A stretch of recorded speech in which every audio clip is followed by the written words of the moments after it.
Hi guys, it's Mallory. For my skill, I'm going to teach you guys about ostomy care. So I'm going to go over assessment of your ostomy appliance, and how to put it on, and how to empty out your ostomy bag. First thing about ostomies to know, they're not as scary as you think they are. I know a lot of people get freaked out by them. They just make them nervous. Patients, nurses, if you don't see them a lot, they make people uncomfortable. And I'm here to tell you, really not that much to it. The most difficult part is kind of learning where to keep your hands and getting everything together so that you're not going all over the place. But kind of like changing the diaper on a baby is kind of overwhelming at first. As soon as you know what you're doing, second nature. No big deal. You'll be fine. So first thing we're going to do is gather our supplies, because there's nothing worse than being in the middle of changing an ostomy appliance and not having something. Then you have to just run out. So first thing you're going to need is a patient with an ostomy, or a handy dandy little fake stoma thing. Well, I've got the stomas here. Let's talk about stomas.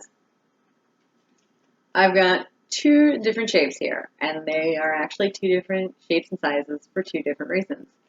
This is usually about the size of an ileostomy. It's smaller because it's in the small bowel.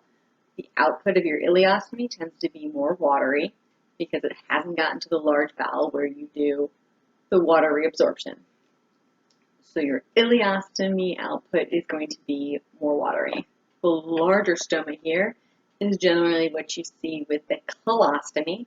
It's larger because it's from the large bowel. Your output will be thicker.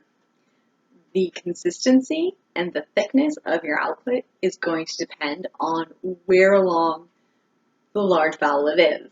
So a colostomy that's in your ascending colon is still going to be thinner than a colostomy that is on the descending colon, because as it goes around the tract, more water gets reabsorbed. When you are assessing your stoma, you want it to be a nice, moist, beefy red. In this case, beefy red is brought to you by Big Apple Red. Sometimes you get creative. When to notify a provider: if you start your shift and you have a nice beefy red stoma like this, and then you go to reassess or empty, and suddenly your stoma is pale or dry or dusky, maroon, purple, black, all of these colors are bad colors when it comes to stomas. You want to call your provider immediately.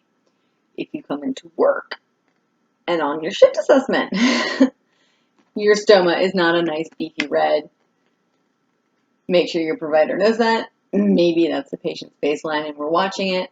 Maybe it's a new development. But nice beefy red and moist. Those are our signs that our stoma is getting enough blood flow. So, ileostomy, watery output. Colostomy, thickness varies on its location in the large bowel. There. You need a stoma. Here's your stoma. Set it off to the side. Next, you need your appliance. There are many different types of appliances. One piece, two piece, one-time use, reusable, Velcro clip. There's a bunch. It comes down to kind of patient preference, patient anatomy, where the ostomy is, all of that. For this case, I have got a two-piece, so a wafer and a bag. In my practice, this is personally what I prefer, but I don't actually have an ostomy, so my preference doesn't really matter.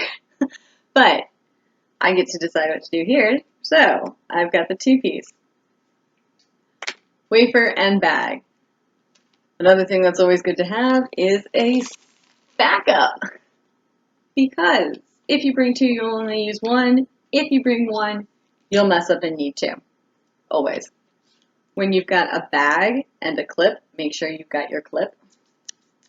Important thing to remember about your clips, there is one clip for every box of bags. So, in your box of bags for your ostomy supplies, there is not a clip per bag. There's a clip per box. That makes this little guy worth gold. Always, always, always make sure you know where your clip is. If you are switching out an ostomy appliance, you're just changing it, whether you're changing the bag, you're changing the whole appliance. Before you dump your bag, take your clip and put it somewhere where you can see it. If you learn nothing else, learn to value and treasure your clip. All right, so I don't want that. Take my clip, put it right there. You're gonna want your stoma paste, something to cut your wafer to the size of your stoma with. Skin prep. I've got cotton tip applicators for a fun little trick that I use. Something to mark with. So, let's get this party started. In each box of wafers, there comes a transparent wafer. Basically just this part that's transparent so that you can make a template of your stoma and you can use that to cut out your wafer every time. I don't have one, so we're winging it. Rule of thumb when you are cutting out your wafer, start small. You can always make your hole bigger. You can't make your hole any smaller. If you make your stoma opening too large, you're going to be exposing a lot of the peri-wound skin to the stomach acids that come out with your output. If you make it too small and it fits too closely to your stoma, that's also not good. You can cut off circulation. You can cause a mucosal separation. So you want your wafer to fit about like a centimeter border from your stoma. So I'm going to get to cutting and measuring. We're going to use the colostomy. Here we go. And we cut. We're getting down to business. Now my hair goes back. We got the real work going on now. All right.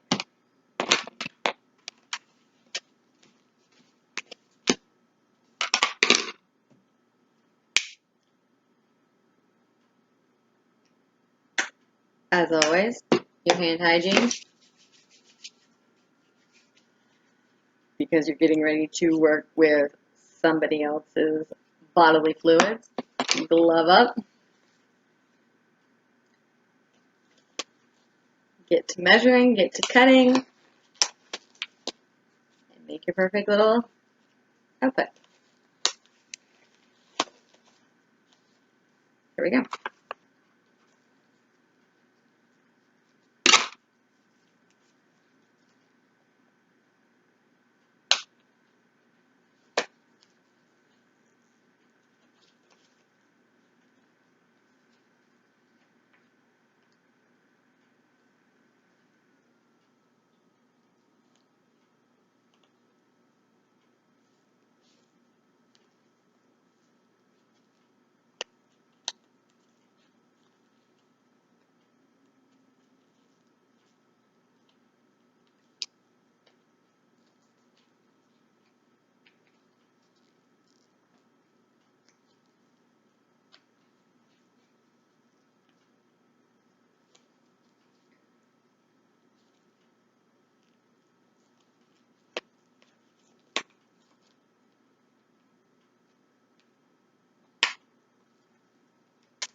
Alright, so you just keep basically referencing.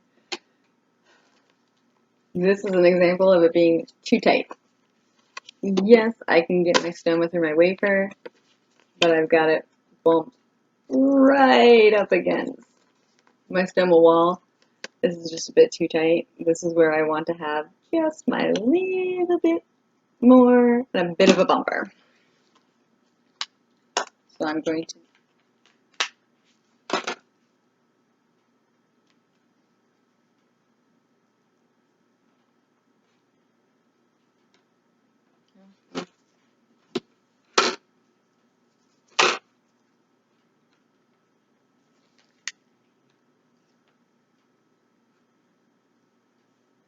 my ostomy has become discolored. Oops. If part of your ostomy, part of your stoma falls off, that would also be a reason to call the provider.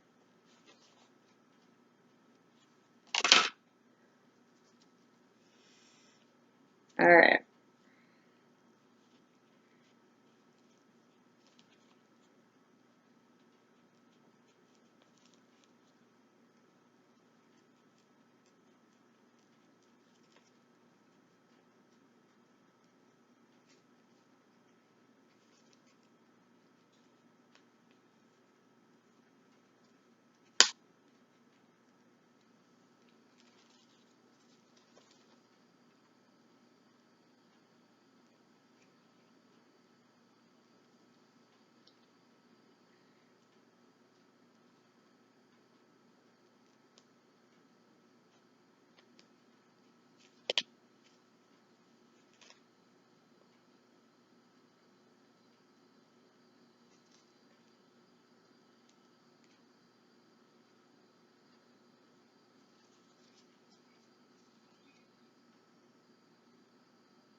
Alright.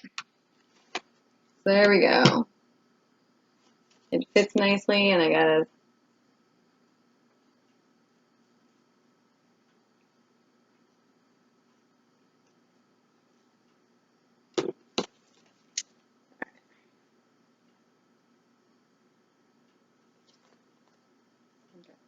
so I got a little bumper there, so we're not right up against our stoma. Now we're going to prep our skin. You just gotta take soap and water, clean up around the area. You don't need to worry about cleaning the stoma. The stoma is acid proof because it is the inside of your bowel, which is acid proof. So you don't need to scrub all the way up to it. You just kind of scrub close to it. Next thing you want to do is your skin prep, just a non-sting barrier. Kind of prep up your area. Same thing. You just do your peri wound area. Close to, but not all the way up to your stoma. And in the trash. Stoma paste. Now, if you're really good at eyeballing things, you can apply it directly to the skin. And maybe you're just really good with shapes and dimensions, and you'll get it. However, I'm not good with shapes and dimensions. If I had to do it that way, I would most definitely always put it in the wrong spot. So, other way is to put the stoma paste directly on the wafer. And also, this now transparent, you can put it to the side and keep it, and there's your template for your next wafer. So, now we just apply our paste, and we just do a nice little ribbon around it.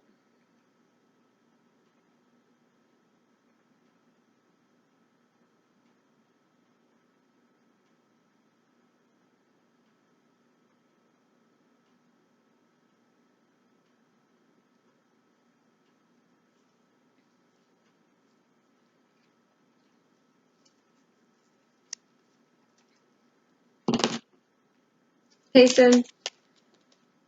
This is where my little trick comes in.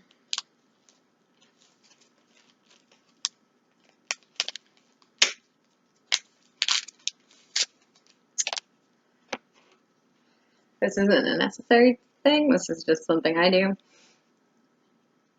So that you can control where your stoma paste flails out when you stick it to your actual person. Just take a cotton applicator, just wet down the tip, and you can take your paste and you just feather it out.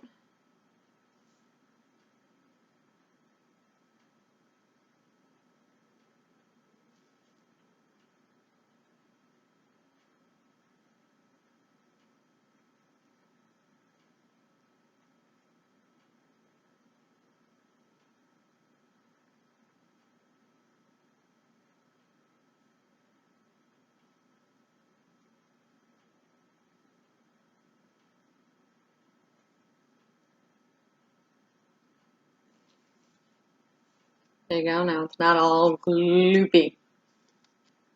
Kind of more evened out. The reason you wet your cotton tip applicator, if you use a dry one, your paste is just going to stick to it, and then you're going to be having a mess. Alright. We've got our pasted and ready to go.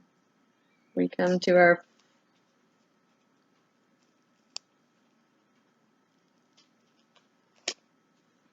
okay, and we just on we go.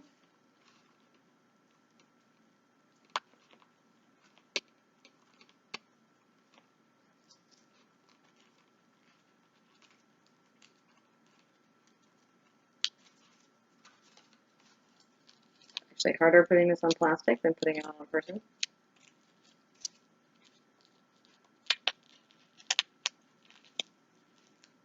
If you can imagine.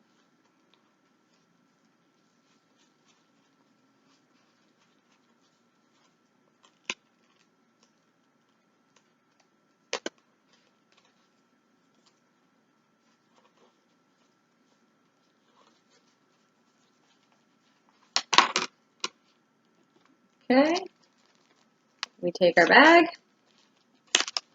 take our clip, fold the bag over once. You're going to listen for a snap. It's not snappy as I want it to be. Only fold over once.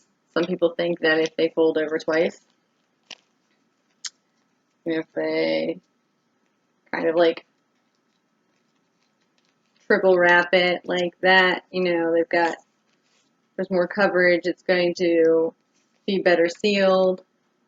That is actually not going to work. The clips are designed to clip and secure one level of plastic. So, any more than that, you put too much for the clip to handle. One layer of plastic, make sure you got a good clip. And we're going to put on our bag, and it just goes in the grooves. And you're going to snap it.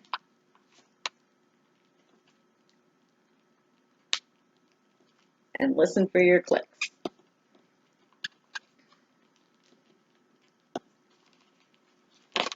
If you don't make sure you hear your clicks, you're going to have something, alright? And then you're going to have your patient take it, and they're just going to sit there and put their hands on it. And that heat from their hands is going to activate our adhesive and make it stick. I'm just going to hang out, and there you go. You have applied. Your patient now has a nice, pretty ostomy appliance to their ostomy. Step 1 done. We're going to work on emptying an ostomy. For this, you need graduated cylinder to capture and measure your output, gloves, damp paper towel. First step always is to perform hand hygiene. So you want to empty your ostomy bags when they are a third of the way full. Halfway to third. You don't want them to get any more full than that, because as you can see, it will start to get heavy and it will start to pull. And as it pulls, you can start pulling your wafer away from the skin, which is going to create leaks. You increase your risk for just having blowouts. So halfway, 2/3. There we are. Here we're ostomy. It's going to get interesting. I don't have anyone to hold it for me. Okay. So, grab your cylinder. Put it where you can aim it. Take your bag. Kind of aim it up towards you. Clip. Remember, this is gold. Don't lose it. Put it right where you can find it. And you're going to take your end and you want to fold it back and create a turtleneck. That's what this is called. And this is just going to help keep it, this is going to make keeping your bag clean and therefore odor free a little bit easier. You just fold it back like this and create a turtleneck. Right like that. Okay? And then you take it.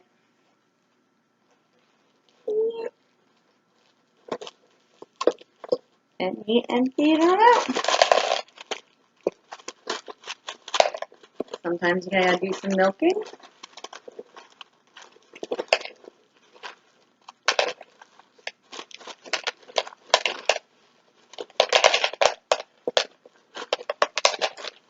It also usually comes out a little bit easier than Cocoa Pebbles. Your patient's output should not look like Cocoa Pebbles unless you, I don't know, have put an ostomy on a rabbit. This was just what I had around that would work for demonstration purposes. It's not coming out as easy as I thought it would.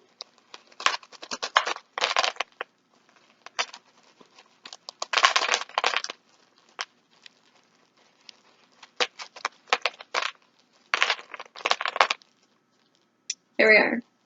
We have our emptied ostomy. Take your graduating cylinder, set it off where neither you or your patient can knock it over. It's happened. This is where the damp paper towel comes in so that you can clean up your bag and decrease your odor.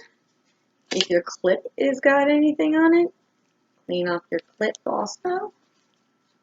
Clean clips and clean bags reduce your odor. Okay, gonna unfold my turtleneck. If there's still some residual goo,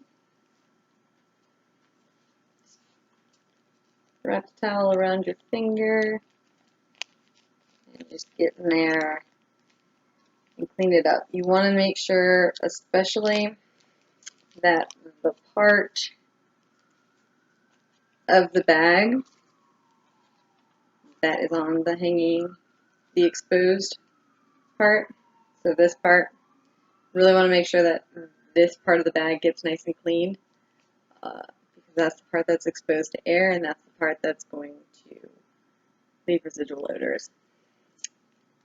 Take your bag, fold it over your clip once, just once, no more than once, and feel for your clip. It's more of a feel than a hear. There we go. Voila, they're done. Take your output. I got about 300 of brown ostomy output. I'm gonna dump it chart it, throw away your gloves, and hand hygiene again. There you are. You should now be able to assess your stoma, apply your stoma appliance, and empty your stoma bag. Just as easy as that. Told you it wasn't scary.